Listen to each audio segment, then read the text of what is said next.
na leta niwe mukoresha munini ndetse ni nawe utanga amasoko manini, kandi ayo masoko ahabwa abo leta ibona yuko ari abayo, bayikunda, bayikorera. Ntabwo harabaho politike yo kuvangura ubucuruzi n'inganda ndetse na politiki. Ubona yuko hari aho bihuriye, ndetse ni nayo mpamvu usanga n'ishyaka riri ku butegetsi FPR rikora ubucuruzi. Ngaho mbwira ukuntu ishyaka ryaba rikontorora leta, ariryo riyoboye leta, rigakora n'ubucuruzi. Ngaho mbwira niba umuntu uyoboye minisiteri runaka washyizweho n'iryo shyaka, iyo minisiteri igiye gutanga isoko yaryima, nanone rya shyaka ryamuhaye ako kazi. Urabona ko hakiri ikibazo cya institution nanone zifata abacuruzi kimwe, zitavangura. Nanibaza yuko nubwo leta yashyize ingufu ahanini mu kwigisha, imibare y'abanyarwanda bize ikikuba inshuro nyinshi kuva jenoside yarangira. Murabizi yuko buri munsi itangazamakuru rivuga ko ireme ry'uburezi rikiri hasi, ndetse n'amaraporo atandukanye yerekana ko ireme ry'uburezi rikiri hasi. Ishoramari ntabwo rirashyirwa mu bushakashatsi, n'inzego z'ubushakashatsi na za kaminuza ntabwo zirabona ubwisanzure buhagije kugira ngo ibyo bakora bizakiza u Rwanda.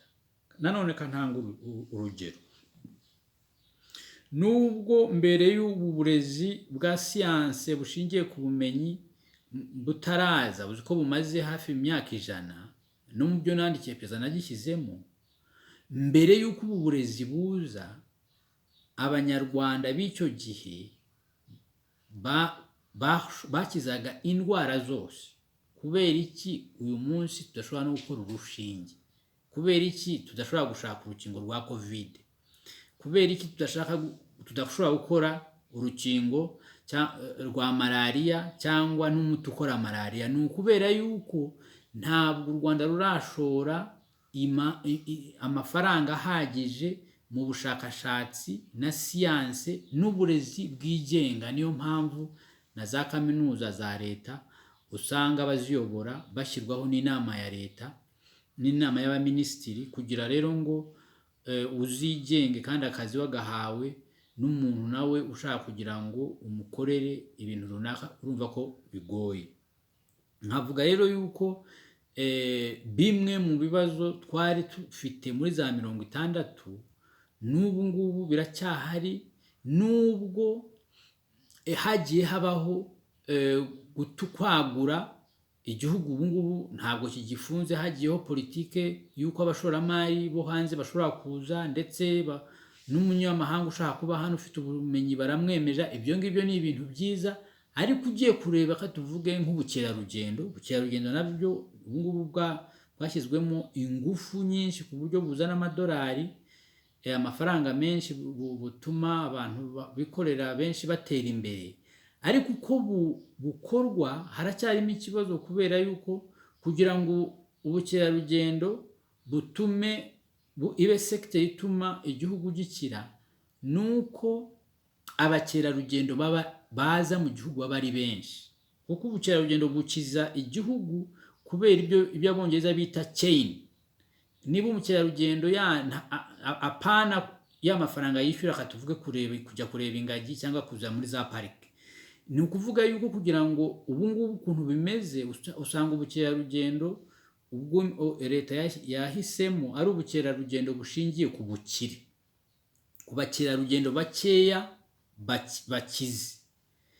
Niba umukerarugendo ushobora kurara nko muri iriya hoteli, aho kurara mu hoteli ari amadolari ibihumbi 10, nubwo ariko nkuko mubizi, nubwo kwishyura amadolari 10,000 ukarara mu hoteli ari ikintu cyiza cyatuma uyu nyiri yo hoteli ayabona, uyu wayishyuye ntabwo ashobora kurya atuvuge nk'amasahani 10 y'ibiryo ariko haje abakerarugendo. Abakerarugendo bajya mu nzu katuvuge yishyurwa amadolari 200, ariko bakarya n'amasahani y'ibyo katuvuge 10 cyangwa 100. Ibyo bituma igihugu gitera imbere. Cyangwa aho kuza wa wundi umwe uza kugendera mu modoka aza gukodesha ibihumbi 5 by'amadolari ku munsi, birarutwa kuza abakerarugendo katuvuge 100 bakagendera mu mamodoka atandukanye y'abaturage, kuko economy niko ikora. Iyo ubonye abantu bakoresha bagura serivisi yawe, bajya mu hoteli yawe, bagura ibyo wahinze benshi, nibwo igihugu gitera imbere, apana bakeya. Nkibaza yuko naho hari ikibazo, ariko muri rusange nubwo dufite gahunda z'iterambere nziza, turacyakennye kubera ukuntu izo gahunda zishyirwa mu bikorwa. Ntushyire economy, nkibaza rero yuko economy ishingiye ku muturage ariyo ibura, ndetse n'amahirwe angana cyane cyane mu bucuruzi no gushora imari mu burezi, ariko uburezi butigisha nk'uko twigishaga kera. Kuko urabizi kera umwarimu yarazaga akaguha amakuru y'ibintu bitandukanye. Ubwo burezi bugomba guhinduka, tukigisha ahubwo ukuntu abanyeshuri bigishwa gucura ibintu. Muri make rero nkibaza yuko iyi mpamvu u Rwanda rugikennye ni ukubera tutara ideology, imitekerereze y'abayobozi itaraba ari ideology ituma habaho inzego, institution zikorera abaturage bose kimwe, zibafata kimwe mu bucuruzi, ndetse tukagira n'uburezi aho buri munyarwanda yiga, ariko akaniga kwicurira ibintu, apana kumwigisha uko iby'ahandi byakoze gusa. Ndetse tugashyiraho n'uyo muco aho abanyarwanda bizerana, abanyarwanda bose bizerana, batibona mu ndorerwamo y'amoko, batibona mu ndorerwamo y'uturere, batibona aho baturutse, ndetse bafite icyizere cy'ejo hazaza, bose banafite politike aho buri muntu wese yisanga muri iyo politike, nta vangura. Abari muri politike batifata nk'aho ari abanzi cyangwa udahimbira abantu ibyaha kubera yuko bavuze igitekerezo utemera, cyangwa umuntu ubucuruzi bwe budakomwa mu nkokora kubera yuko utekereza yuko yenda atagushyigikiye. Ibyo bintu nibyo bidukenesha. Bibaye bivuyeho, nibaza yuko u Rwanda rushobora kandi rugomba gukira. Ubutaha rero tuzaganira ku kuntu twebwe muri RPD, uriya muryango wacu uharanira demokarasi mu Rwanda, ukuntu ubona u Rwanda rwakira ndetse rugatsinda ubukene.